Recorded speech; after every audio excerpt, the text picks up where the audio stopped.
Hello again. So here we are with part 2. So the summer solstice, 21st of June, 2025.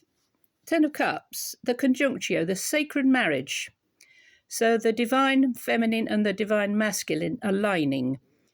So as I saw with the dream of the two parakeets, this is an energy that is about aligning ourselves to these parts of ourselves. Within the dream, one parakeet took off and the other remained. So my sense of this is that one of the energies, and it feels like the female, is going out to find a physical divine masculine and vice versa. 10 is a number of endings, completions, and this is also a card of celebration. As you can see, they are hand in hand. The person on the right is Cupid in the Roman, and he is Eros in the Greek. So he's a god of love. Next to him is Psyche, who was a mere mortal, but when they conjoined, she became a goddess.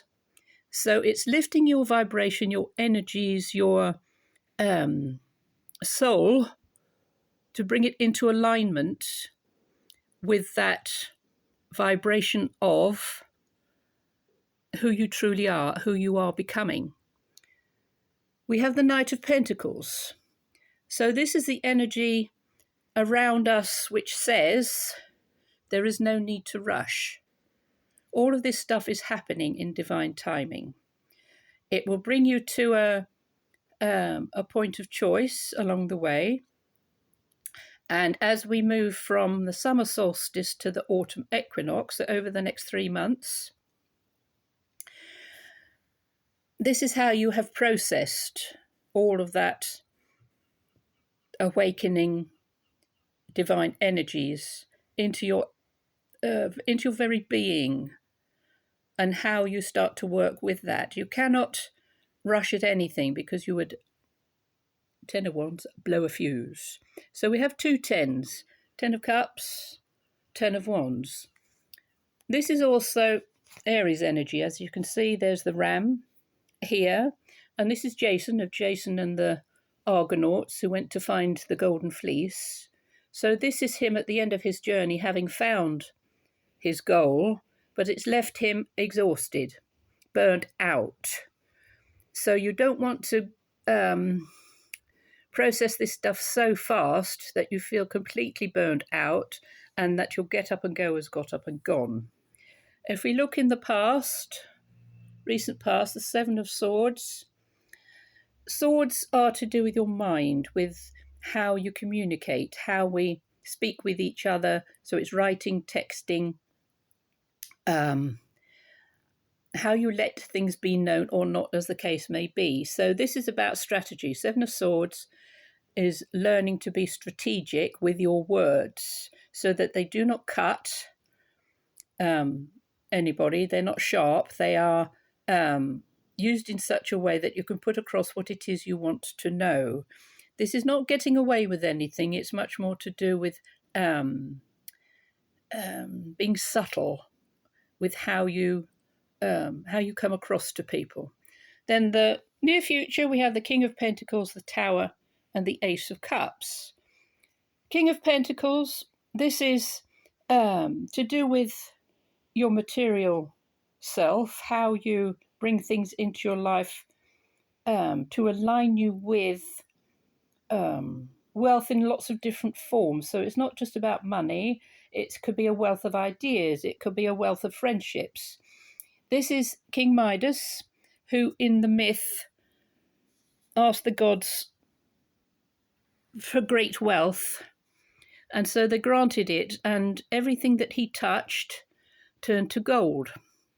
However, everything he touched turned to gold, and when he tried to pick up food and eat it, he couldn't. There was no way he could swallow anything because he had touched it and it became gold. So he eventually asked the gods to remove it from him, which they did. So this can also represent what we have built in our lives with regard to our income, our business, how we thought we should act in this lifetime. And some of you may even have lost wealth. You may have lost a business. You may have lost a way of being. And this is about how we rebuild, how we bring things back into our lives. Not necessarily in the same form, because hopefully you have learned from the lessons of losing certain things in your life and say, well, I don't need to repeat that. It's a matter of what I build from now on. You see the goat? So this is Capricorn. And also the pentacles are the earth signs. So that is Taurus, Virgo, and Capricorn energies. How you ground things, how you bring things into your life. And with the Knight of Pentacles, it's a long, slow, steady plod of things. This can also be how the planet Pluto has moved out of Capricorn into the sign of Aquarius, which happened in January, for the next 20 years.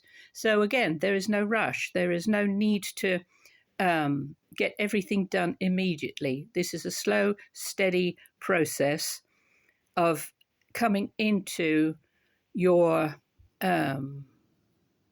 new alignment with New Earth and also your crystalline body.